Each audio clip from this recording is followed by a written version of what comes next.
If you complete Tarkov's easiest brand new marathon quest, it can give you 67,000 experience, 240,000 rubles, an injector case, and a med case. This is equivalent to around 10 regular quest completions in the early wipe, so it's well worth giving it a try, but although it is the easiest one to do technically speaking, it is still relatively challenging.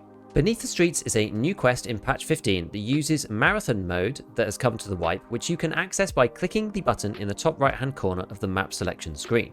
Once you start a session on Marathon, you need to have a relatively large amount of time on your hands compared to normal anyway, as there is no way to pause between the maps. You queue directly into the next one after extracting out of the previous one without visiting the stash, which makes your initial gear loadout and selection important. Every time you begin, you start on Ground Zero, and you have to use the special transit extraction to leave Ground Zero and get onto Streets of Tarkov. This transit is only available in the Marathon mode currently, but once the Marathon event ends, BSG plans on adding these transit points to all of their respective maps for anyone to use in regular raids.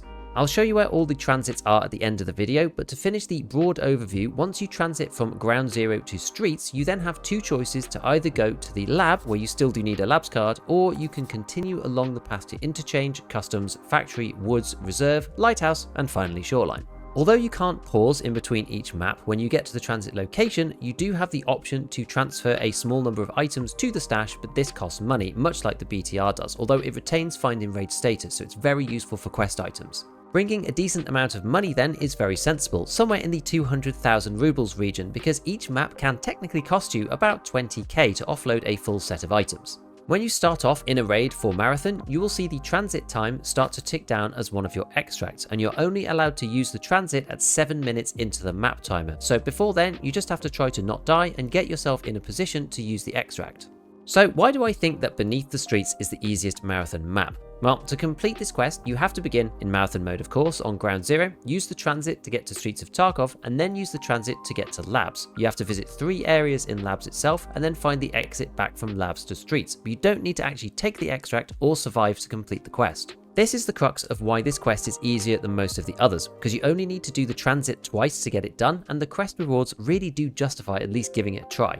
The biggest problem pre-flea market is that you only get one labs card from Therapist to give it a go, so until you're level 15 you basically have one shot to do it, otherwise you have to find a labs card in raid or wait until the flea market so that you can buy another one.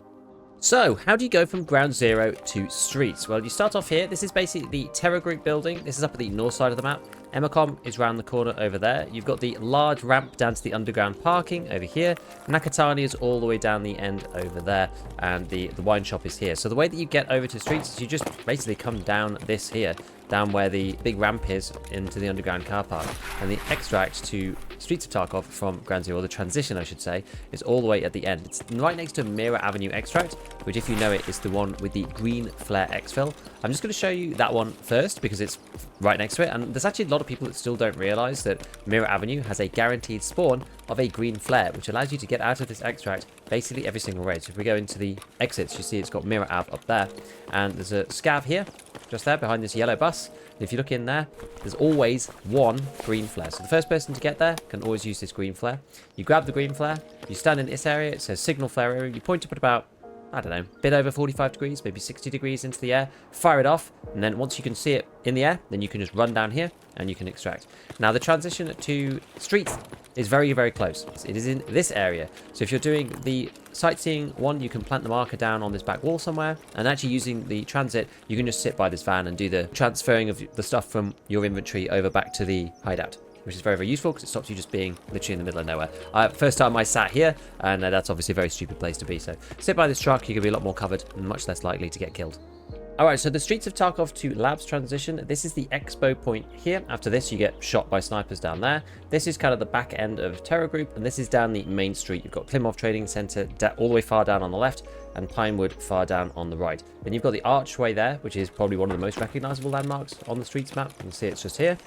And it's a little bit further down, so it's kind of more towards this end of the map, over by the big red building, and over towards the museum and stuff. The first way that you can get to it from this side is kind of in this little courtyard around here, and I'll show you from the other side as well, just so it's a bit more obvious. In this section, it's just that little door through there that you can see. You can't get to it through there without vaulting though, so we're going to go around this side instead. And there's another corridor here that connects these two streets together. It's just inside this door. I'll show you down into the basement first. So it's down by this door here, and 7 minutes in, you're able to use this door to get into the labs.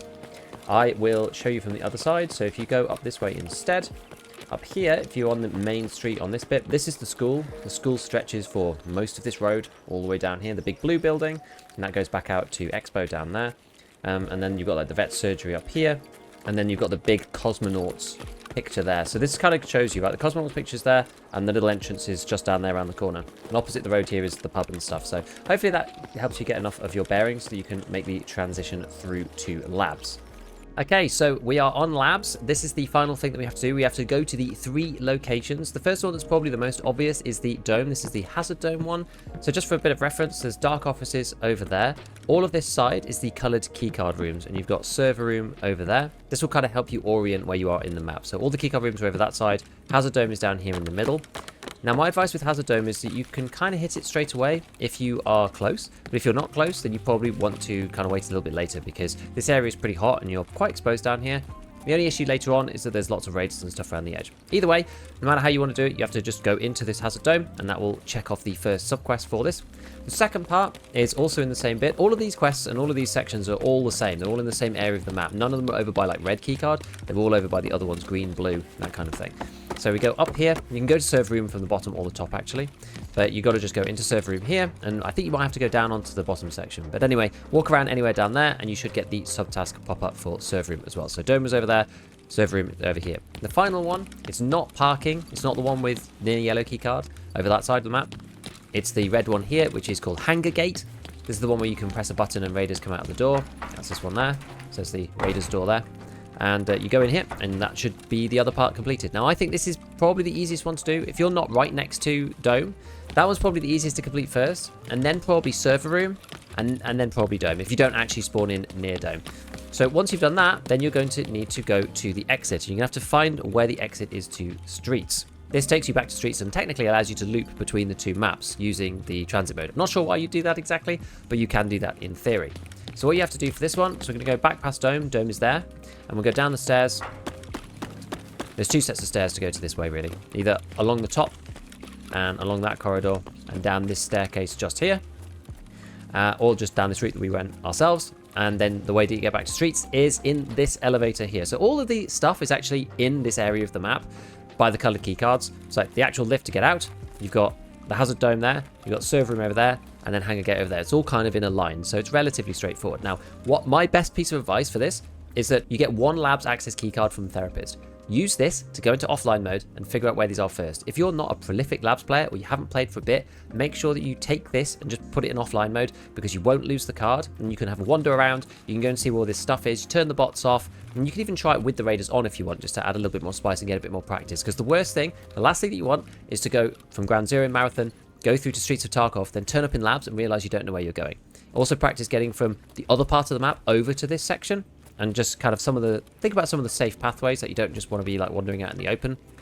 A tunnel that I used quite a lot was down here. This isn't really that traveled. This goes between parking and this section and is relatively safe. You know, you can't really be snuck up on down here. I mean, sometimes you run into people, but going in these open areas is a bit dangerous because basically there's no loot down there, but up in that office there's loot. In the Mini-Med, which is this one next to Dome, there's loot in there, and so people are kind of running around there all the time. So just kind of like skulk around under here. You can go and actually search the extract first, I think, and then go and do all the other things, and because you don't need to survive, you can still complete the mission. So for the quest beneath the streets specifically, the loadout and gear isn't actually as important as it is for the proper marathon, because given you don't get the chance to go back to the stash, it's important that you have enough resources with you, primarily food, water and ammo.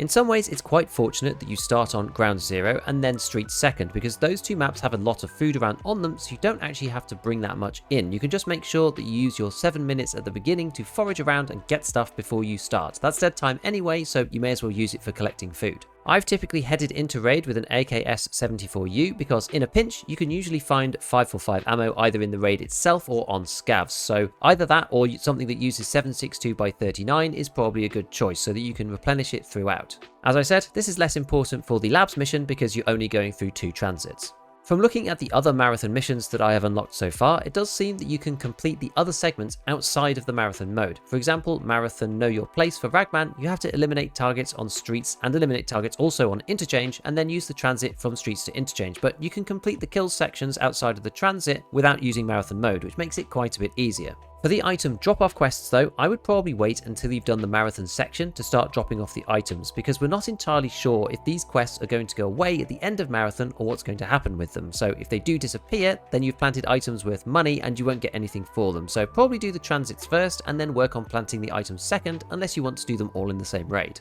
Clearly then, the hardest marathon tasks are the ones right near the end, as you basically have to go through the entire Tarkov overmap collecting these transit extracts from one place to another, with Lighthouse to Shoreline tasks being the most difficult as they are right at the end of the path. So we saw Ground Zero to Streets of Tarkov already, and then Streets of Tarkov to the lab and back again, but there is another extract on Streets of Tarkov over to Interchange.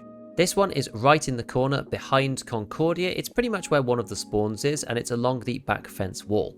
Once on Interchange, to get to Customs, you need to go to the other corner of the map that isn't Power Station and isn't the two regular extracts to the crashed railway train. This is how you get from Interchange through to Customs, and this is nice because this map really did need another extract. From Customs, you will need to transit to Factory, and this one makes sense in the lore because you go to Old Gas Station and you can transit to Factory near the fence because you can actually see the factory building right behind the gate. In Factory, outside of the office area, there is now a new outside section with a little truck, and that is how you get from Factory over to Woods.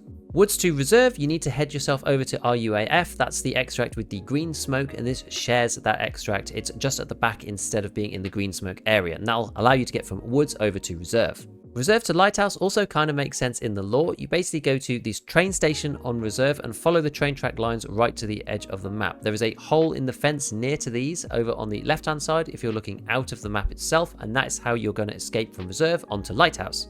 The final transit from Lighthouse to Shoreline is basically just the Path to Shoreline extract, so this is just the same as the regular extract that we all know and love on Lighthouse itself. So as usual, big shout out to my patrons, and as always, have fun in your raids.